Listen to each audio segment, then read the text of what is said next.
My fiancé told his friends, if she really wants to marry me, she should prove she's worth it. I heard it all. The next day, I canceled every wedding payment quietly.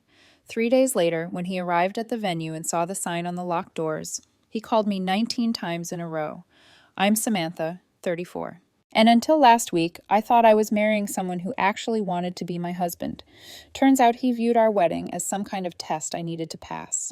And when I found out, I decided to stop taking the exam altogether. Tyler and I had been together for almost 4 years, engaged for 7 months. The wedding was scheduled for 2 weeks from then. Invitations sent, catering paid for, flowers ordered, the whole thing. We'd been planning it for months. Or rather, I'd been planning it while Tyler made increasingly expensive demands and complained that I wasn't doing enough to make him feel special. The breaking point came last Thursday night. Tyler was hosting a guys' night at our apartment with his 3 closest friends, Marcus, Christina, and his cousin Rachel. I was supposed to be at my friend Derek's place watching the game, but he had to cancel last minute because his kid got sick. I came home around 9 p.m., tired and ready to just crash in the bedroom and stay out of their way. I came in through the front door quietly, not wanting to interrupt their evening.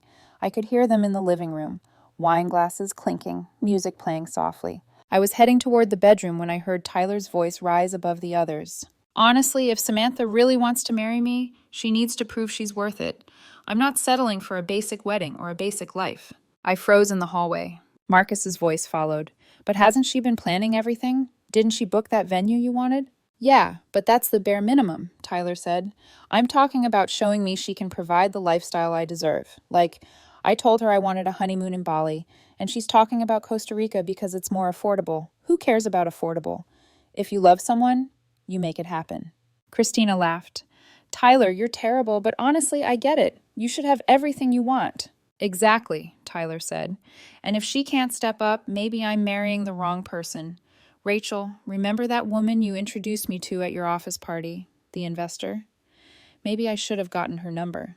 They all laughed. My hand was on the bedroom doorknob, my whole body tense. I stood there listening for another 5 minutes. Tyler complained about the engagement ring, said it was nice but not impressive, complained about my car, my apartment, my salary, said his friends all had girlfriends who treated them like kings, while he was stuck with someone who played it safe. I didn't announce myself. I just quietly walked back out of the apartment and sat in my car for an hour, processing what I'd heard. This man I was about to marry, who I'd been planning a life with, saw me as inadequate, as someone who needed to prove herself worthy of him, not as a partner, but as a provider who wasn't providing enough. I drove to a hotel that night and texted Tyler that I'd had too much to drink at Derek's and was staying over rather than driving. He texted back, "Okay," with a heart emoji. The next morning, Friday, I started making calls. First, the wedding venue. I'd put down a $5,000 deposit and paid another $8,000 toward the total. I explained there was a family emergency and we needed to cancel. They were sympathetic but firm. Deposits were non-refundable, but they could cancel the remaining balance. I lost $5,000 but saved myself from paying the remaining $12,000. Then the caterer. Another $3,000 deposit gone, but $7,000 in remaining payments canceled. Then the florist, the photographer, the DJ, the cake baker. I spent 3 hours on the phone, systematically dismantling our wedding. Some vendors were kind about it. Others were annoyed. All of them processed my cancellations. The honeymoon was easy. I'd booked Costa Rica through a site with flexible cancellation. I got a full refund minus a $200 processing fee. By noon on Friday, our wedding was completely canceled.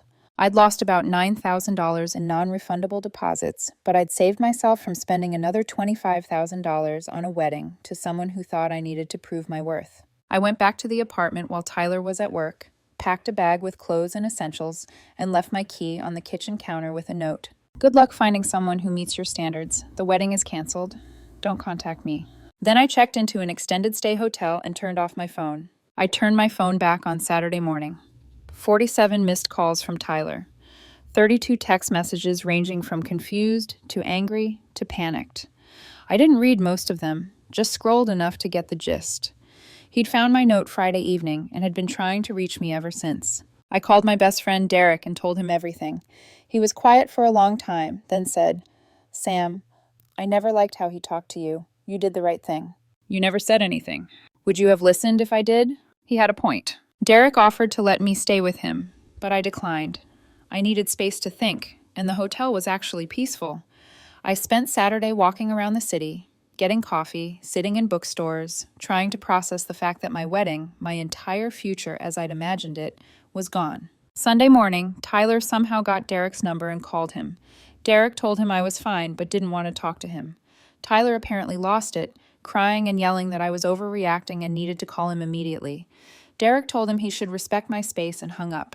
Monday was when things got interesting. Tyler had a final venue walkthrough scheduled for 2 p.m. It was something we'd booked weeks ago, a chance to see the space setup, finalize table arrangements, that kind of thing. He'd invited his mother, his sister, and his best man, Marcus, to come along. I knew about the appointment because I'd been copied on all the venue emails.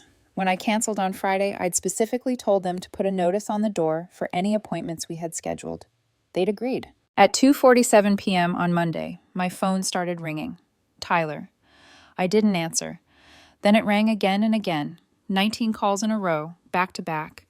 Then my voicemail filled up with him screaming. I listened to one of them. What the hell did you do, Samantha? We're standing outside the venue and there's a sign that says, "Our event is canceled."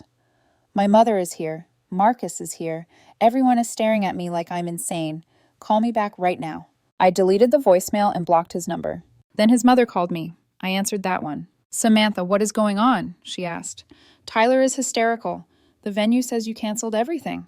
I did cancel everything, Mrs. Chen, I said calmly. The wedding is off. Off? What do you mean off? The wedding is in 2 weeks. It isn't anymore. I'm not marrying Tyler. I'm sorry you found out this way, but he should have told you when he found my note on Friday. He said you left a note about needing space, she said. Not about canceling the wedding. That's not what my note said, I replied. It very clearly said the wedding was canceled. He lied to you. Mrs. Chen went quiet. Why are you doing this? She finally asked. Did something happen? I considered telling her what I'd overheard. The comments about me not being worth it, about needing to prove myself, but I didn't want to get into it. We're not compatible, I said. I realized that, and I ended it. I'm sorry for the inconvenience. Inconvenience? She snapped. We have family flying in from Taiwan. We have hotel blocks. What are we supposed to tell people? Tell them the truth, I said. The wedding is canceled. Tyler and I broke up. She hung up on me. Over the next few days, the fallout spread through our social circle. Tyler apparently told people I'd abandoned him without explanation and ruined his life. He posted on social media about betrayal and heartbreak, painting himself as the victim. Several mutual friends reached out asking what happened. I didn't defend myself publicly. I just told people who asked directly that we'd had fundamental incompatibilities and I'd ended the relationship. Most people seemed to accept that, though a few of Tyler's closer friends sent me angry messages calling me selfish and cruel. Then Marcus called me. Samantha, I need to talk to you about something. I'm not interested in hearing Tyler's side of things, I said. That's not it, Marcus replied quickly. Look, I feel terrible about what happened. I was there that night, Thursday night, at your apartment. I know you were there. I was silent. You heard us talking, he continued. I heard everything, I said. He went quiet for a moment. Oh, God. Samantha, I'm so sorry. What Tyler said was awful. I should have pushed back harder on it. You all laughed, I said. I know we did, Marcus admitted, and I feel sick about it now. Tyler's been telling everyone you just bailed on him for no reason. But if you heard what he said about you, I understand completely why you left. Thanks for saying that. For what it's worth, he added, a lot of us have been talking. Christina and I both think Tyler's version of events doesn't add up. He keeps saying you abandoned him, but he won't explain why. It's starting to make him look bad. Good, I said. Samantha, would you be okay if I told people what really happened? Marcus asked. What he said that night. I thought about it. Part of me wanted to take the high road, not air our dirty laundry. Another part of me was exhausted from being painted as the villain. Do what you think is right, I said finally.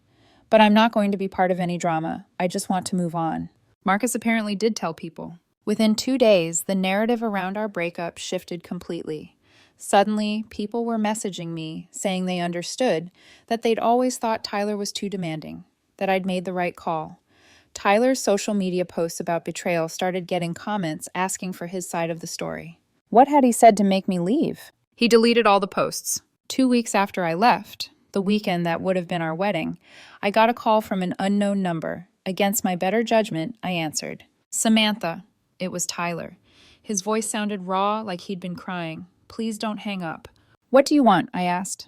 I need to talk to you. Please, just give me 10 minutes. There's nothing to talk about. I know what you heard, he said quickly. Marcus told me you were there that night. Samantha, I'm so sorry. I didn't mean any of it. I was just showing off for my friends, trying to sound impressive. By talking about how I wasn't good enough for you? I asked. I was joking, he said desperately. By joking about marrying someone else, it was stupid. I was being shallow and stupid, but I love you. I want to marry you. Can we please just talk in person? No. Samantha, please. Tyler, I said, you spent an entire evening tearing me apart to your friends. You said I needed to prove I was worth marrying you. Do you have any idea how that made me feel? Hearing the person I loved talk about me like I was some kind of inadequate charity case? He started crying. I know. I'm sorry. I'll do anything to fix this. There's nothing to fix, I said. This is over. I'm not marrying someone who doesn't respect me, who views me as someone who needs to prove her worth. That's not what a partnership looks like. I do respect you, he insisted. No, you don't, I said. You never did. You tolerated me because I was stable and reliable, but you wanted someone more impressive, someone who could give you the Instagram-worthy life you think you deserve. I'm not that person, and I don't want to be. That's not fair, he said. You know what's not fair, I replied. Planning a life with someone who's secretly disappointed in you, who's constantly measuring you against some imaginary standard you'll never meet. I took a breath. I spent months trying to make you happy, and the whole time you were telling your friends I needed to step up. I'm done trying to be enough for someone who will never think I am. He was sobbing now. I made a mistake. One mistake. You're throwing away 4 years over one conversation. It wasn't one conversation, I said. It was one conversation I happened to overhear. How many others were there? How many times did you complain about me when I wasn't around? How many times did you compare me to other women and find me lacking? He didn't answer. That's what I thought, I said. Goodbye, Tyler. I hung up and blocked the number. It's been 3 months since I canceled the wedding. I'm doing okay. Better than okay, actually. I moved into a new apartment last month. It's smaller than the place Tyler and I shared, but it's mine, and I like it. I've been focusing on work, hanging out with friends I'd neglected during the relationship, and figuring out who I am outside of being someone's disappointing fiancé. Tyler reached out one more time about 6 weeks ago through a mutual friend, asking if I'd be willing to meet for coffee to get closure. I declined. I didn't need closure from him.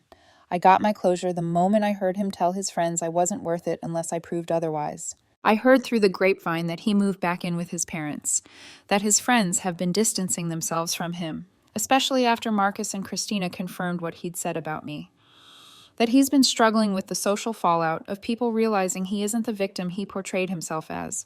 I don't take pleasure in that, but I don't feel guilty about it either. He made his choices.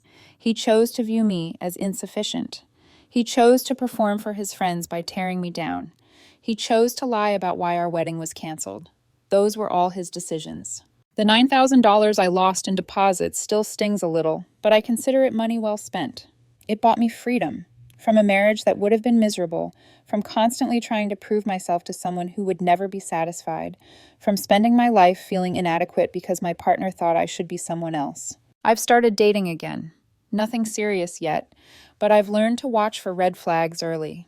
To pay attention to how someone talks about me when they think I'm not listening, to value people who appreciate me as I am, not as a project to be improved. Derek asked me last week if I regret the way I handled things, if I wish I'd confronted Tyler directly instead of just canceling everything and leaving. No, I said. He didn't deserve a confrontation. He deserved the consequences of his own words. Some people think I was too harsh, that I should have given him a chance to explain or apologize before blowing up the wedding. But here's the thing. What he said wasn't said in anger. It wasn't during a fight. It was casual conversation with his friends, revealing what he really thought when he had no reason to hide it.